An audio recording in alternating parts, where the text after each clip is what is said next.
Bonjour les étudiantes and welcome to our next video on l'impératif. Now in this one, the imperative is something that we do frequently in English, and you also use it pretty frequently in French. Unlike in English though, our conjugations are a little bit different, so it's important to pay attention to how exactly this looks. So in English, the imperative looks like this. In class, sometimes you guys have heard me say écoutez. This literally in English means listen. Now let's use this for a moment as our example. So listen. Now when I say listen, it can mean a few different things. It can mean you, singular, or plural, listen, and the you of course is implied, or it can mean we listen, and the we is implied.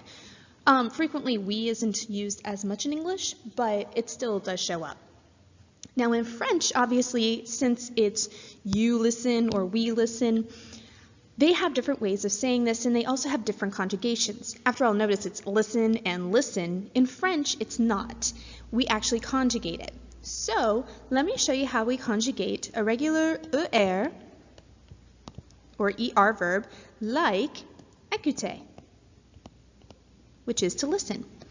Now, we only need to worry about tu, which is the singular informal, nous, which is we, and vous, which is either plural or formal, or both. So, whenever we do a regular ER verb, it actually is going to come out the way that we normally would do it. So, in écouter, it's écoute. So, tu écoutes. Now notice that we don't add the usual S. It's not here. This is one of the minor irregularities that you'll notice when we do l'impératif. Fortunately though, there are very few. So besides this, ER verbs are conjugated regularly. So, écoute means you listen. You're talking to one person, you're talking to your dog. Écoute, you could say that. For nous, it would be, let me capitalize this, écoutons. So, listen. We listen.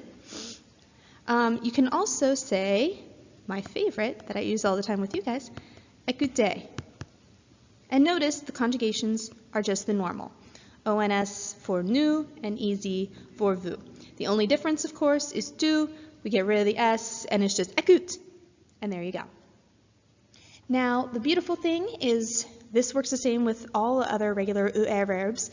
So just remember, take off the S, ONS, EZ, et voilà. Now let's talk real quick about RU verbs. And for this one, let's use attendre, which is to wait.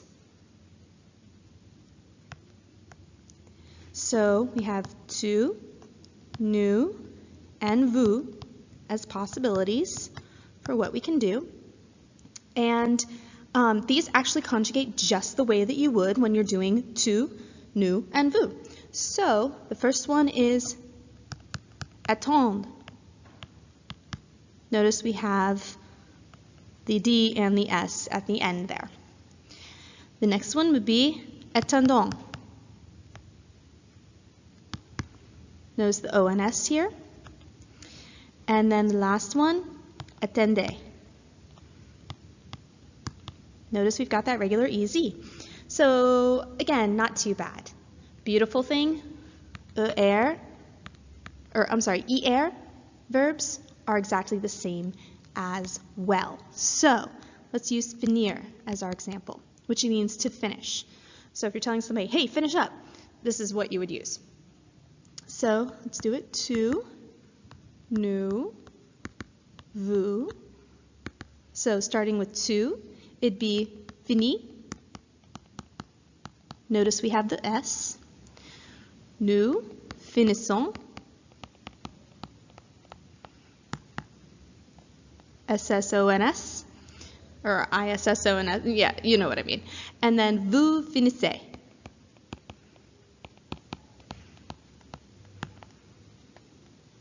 Et voilà. So, with our regular verbs, this is actually very easy. So, ER, and ER, there you go. Now let's just do our irregulars. So if you remember, we have faire. We have être,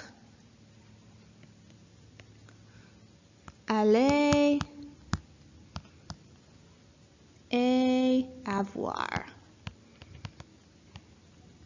Now the lovely thing is that two of these, faire and aller, are actually both going to stay the same as whenever we conjugate them normally.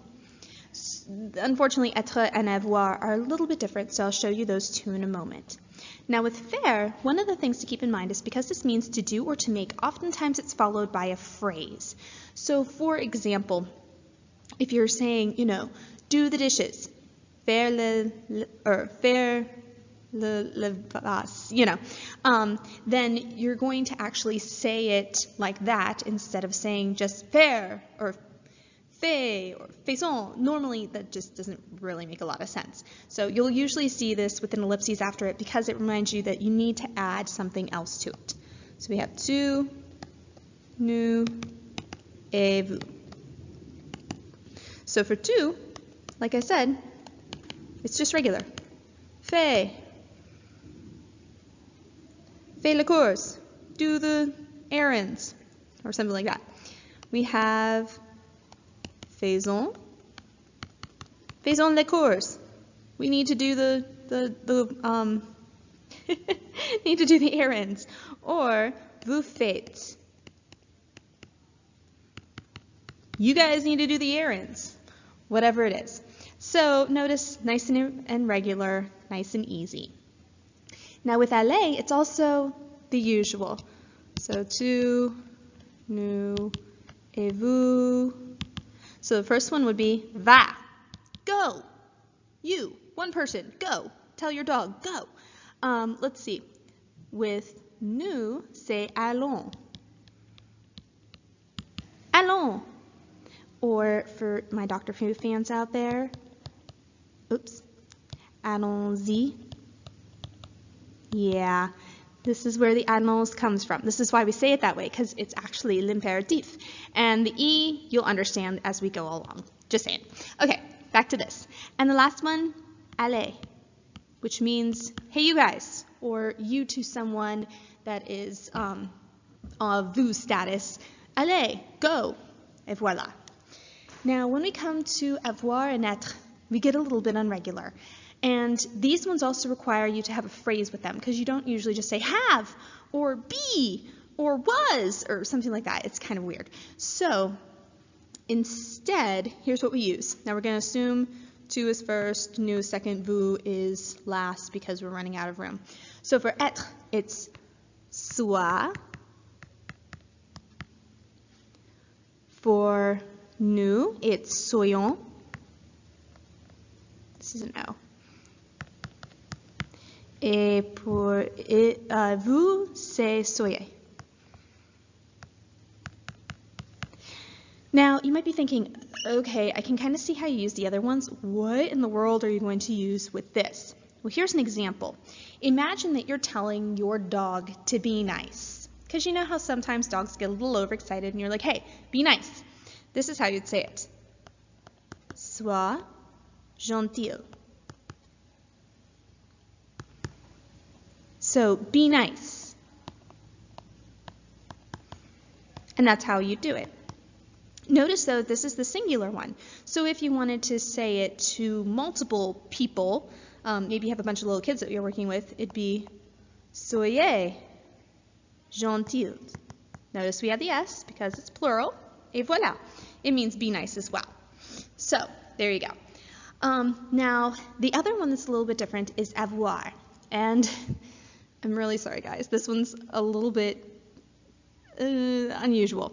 So for tu, it's et, il, ayons, et vous, et. There you go.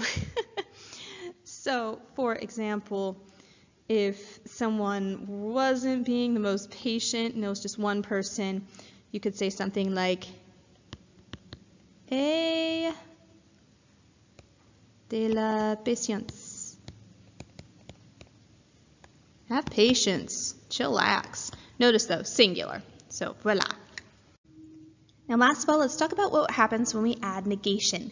The great news is that it doesn't change. It still wraps around the verb just like usual. So if someone were to say something like, let's not drink too much coffee, because you know that happens sometimes and people get overexcited. Remember that first off, it's we, because it's let's not drink too much coffee, which usually implies that you're talking about yourself and the other people. So in that case, you'd use buvons. Remember, our ONS, because it goes with nous. So what it would look like is this. Obviously, put our ne pas first, or our ne, then our verb, buvons, pas. Notice it's just around the verb, just like normal. And then we can use one of our new phrases, which have to do with quantity. So, ne buvons pas trop, which is too much, de café. Don't drink too much coffee. Ne buvons pas trop de café. So, and remember, this is de because les articles partitifs, it's after trop, so it's a phrase, voila. All right, let me give you another example. Don't go. You know how sometimes you're telling people that. Don't go. If you're talking to just one person, obviously we're going to use the because it's tu. So here's how we would do it. We just wrap ne pas around it. So ne va pas. Don't go. Now, obviously, it's not that literally, but that's what it comes out to en anglais. Et voilà, that's how it all works. So, if you have any questions, if you need help, just let me know. Bonne journée.